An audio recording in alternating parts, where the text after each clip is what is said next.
আপনার দৃষ্টি আকর্ষণ করছি রেকর্ডের জন্য।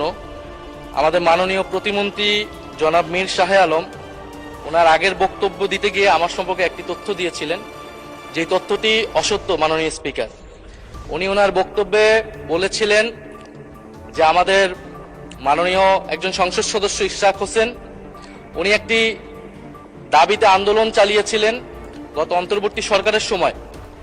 উনি শেখ হাসিনা সরকারের অবৈধ নির্বাচনের বৈধ মেয়র হিসেবে নিজেকে ঘোষণা করার দাবি জানিয়েছিলেন, এবং আমার যতটুকু মনে পড়ে এই আন্দোলনটি বা ওনার এই দাবিটি ঘটেছিল 2025 সালের মে মাসে, যেই সময়টা আমি অন্তর্বর্তী সরকারের কোনো অংশ ছিলাম না। আমি অন্তর্বর্তী সরকার থেকে 2025 সালের ফেব্রুয়ারির শেষ সপ্তাহে পদত্যাগ করেছিলাম।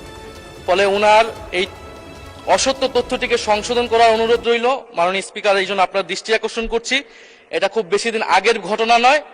কারণ ওই আন্দোলনের পরে ওনার মনে থাকার কথা, উনি যে ট্রফির কথা বলেছিলেন, ওই আন্দোলনের পরে অন্তর্বর্তী সরকারের প্রধান ডক্টর মোহাম্মদ ইউনূস লন্ডন বৈঠকে গিয়ে মাননীয় সংসদ নেতার কাছে সেই ট্রফিটি দিয়ে এসেছিলেন।